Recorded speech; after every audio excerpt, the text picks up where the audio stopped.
అడవికి షేటు చేసే గొడ్డలికే ఇంకో చెట్టు కొమ్మ కామతీరైనట్టు జాగృతి కవిత చేష్టలున్నాయని అంటున్నారు కొంతమంది తెలంగాణ వాదులు.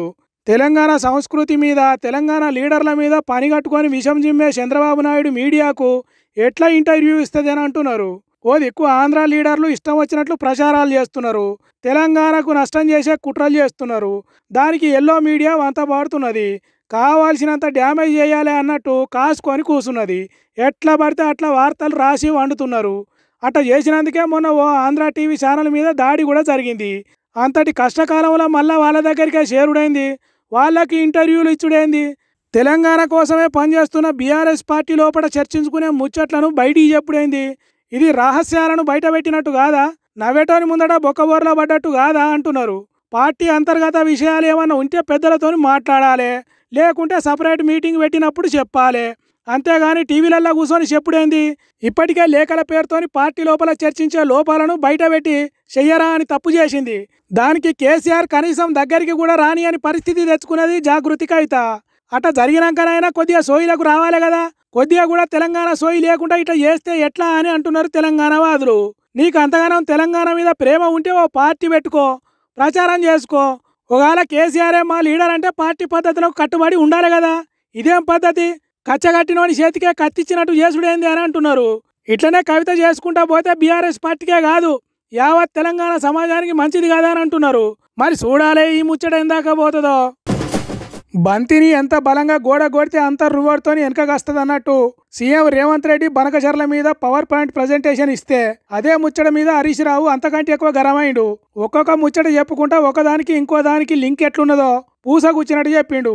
జూలై 6, 2024 రేవంత్ చంద్రబాబు కలిసిండ్రు. సెప్టెంబర్ 13, 2024 ఉత్తమ్ కుమార్ రెడ్డి గారు సతీ సమేతంగా బెజవాడకు పోయి బజ్జీలు తినొచ్చిండు. అక్కడ సైలెంట్ అయిపోయింది. ఇక బెజవాడ బజ్జీలు తిని బెజవాడకు పోయి చంద్రబాబు నాయుడు సతీ సమేతంగా కలిసి గోదావరి బనకచెర్లకు ఉత్తమ్ కుమార్ రెడ్డి కూడా పచ్చ జెండా ఊపిండు.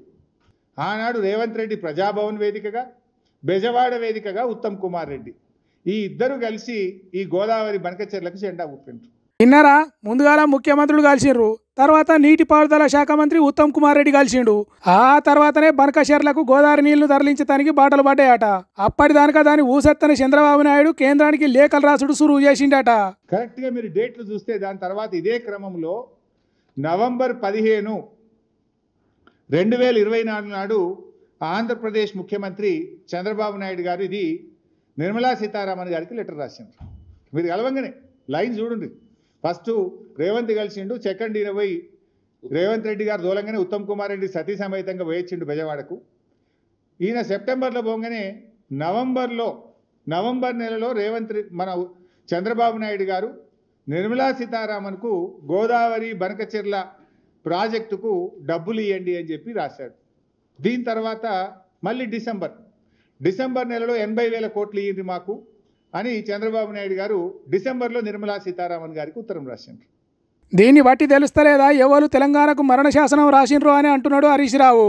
సరే మీరన్నట్టు అప్పటి కేసీఆర్ సర్కారే బనకచెర్లకు ఓకే చెప్తే అప్పటి ఆంధ్ర సీఎం జగన్ చంద్రబాబు తీరుగా సెంటర్ సర్కార్కు ఉత్తరాలు ఎందుకు రాయలేదు, కేంద్రం సాయం ఎందుకు కోరలేదు? ఎందుకంటే అప్పుడు సపోర్టు లేదు, లోటపేసి లేదు కాబట్టి అన్నట్టు చెప్పిండు. సో నిన్నటి పవర్ పాయింట్ ప్రజెంటేషను అది హైదరాబాద్లో ఇచ్చినట్లేదు, అమరావతిలో ఇచ్చినట్టు ఉంది. ఆ పీపీటీ చూసిన వాళ్ళకి ఏమనిపిస్తుంది అంటే ఇది తెలంగాణ ప్రభుత్వం తయారు చేసిందా లేక చంద్రబాబు నాయుడు గారు తయారు చేసి అమరావతికి వెళ్ళి ఈయనకు పంపిండా అనేటువంటి అనుమానం మాత్రం ఎవరికైనా కలుగుతుంది. చంద్రబాబు గారు బనకచెర్ల మీద కేంద్రానికి రాసిన లేఖలు కానీ ఆయన మాట్లాడిన మాటలు కానీ నీ పవర్ పాయింట్ ప్రజెంటేషన్లో ఎక్కడ నువ్వు చూపలేదు, దానికి స్థానం దొరకలేదు. ఇప్పుడు కాళేశ్వరం ప్రాజెక్టును అడ్డుకున్నాడు చంద్రబాబు నాయుడు, పాలమూరు ఎత్తిపోతల పథకాన్ని, దిండి ఎత్తిపోతల పథకాన్ని, తుమ్మిళ్ళ లిఫ్టును, భక్తరామదాస్ లిఫ్టును, ఎన్నో తెలంగాణ ప్రాజెక్టులను నేను అడ్డుకున్నాడు. దానికి ఎందుకు నీ పీపీటీలో చూపించలేదు? ఆంధ్రప్రదేశ్ ప్రభుత్వము మన తెలంగాణ ప్రయోజనాల్ని ఎలా దెబ్బగొట్టిందో ఒక్క ముక్కనన్న చూపించినావా నేను? ఇన్నారా, ఒకలను ఇంకోళ్ళు కాపాడుతున్నట్టే ఉన్నదట. ఆ ప్రజెంటేషన్ హైదరాబాద్లో కాదు, నిజంగా అమరావతిలో తయారు చేసినట్టే ఉన్నదట. ఇక సీఎం బీఆర్ఎస్ పార్టీని సచ్చినపాము అన్నాడు కదా, అగో దాని మీద చూడురి. బనకచెర్ల కట్టే బాబేమో రేవంత్ రెడ్డికి బంగారం లెక్క కనబడుతుండ్రు. బనకచెర్లను ఆపాలని పోరాటం చేస్తున్న బీఆర్ఎస్ పార్టీ ఏమో ఈయనకు సచినపాము లెక్క కనబడుతుంది. మరి సచినపామే అయితే ఎందుకు కళలు కూడా బీఆర్ఎస్ పార్టీని కలవరిస్తున్నావు?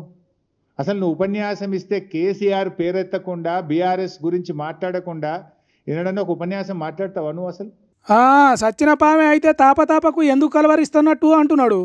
కాళేశ్వరం ప్రాజెక్టులో 100 భాగాలు, అందులో ఒక భాగం మేడిగడ్డ.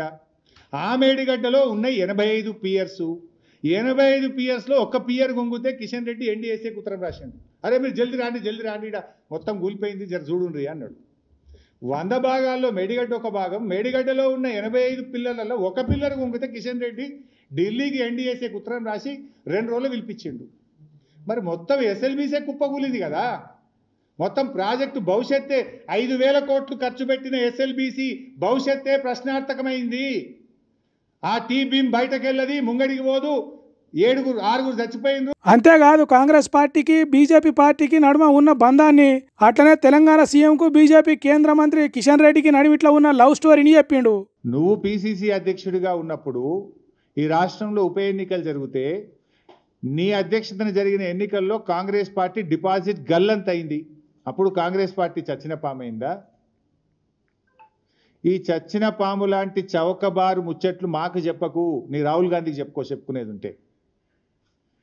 ఈ అతి తెలివితేటలు అవసరం లేదు మిస్టర్ రేవంత్ రెడ్డి గారు. నువ్వు మొన్న ముఖ్యమంత్రి అయిన తర్వాత నీ సొంత జిల్లాలో కూడా బీఆర్ఎస్ పార్టీ ఎమ్మెల్సీ గెలిచింది, గెలవలేదా మొన్న? అహంకారంతో మాట్లాడితే ప్రజలు నిన్ను అత్తపాతాల లోకానికి దొక్కుతారు బిడ్డ, జాగ్రత్త అని హెచ్చరిస్తా ఉన్నా నేను. నీకు బేసిన్ల గురించి మినిమం అవగాహన లేదు.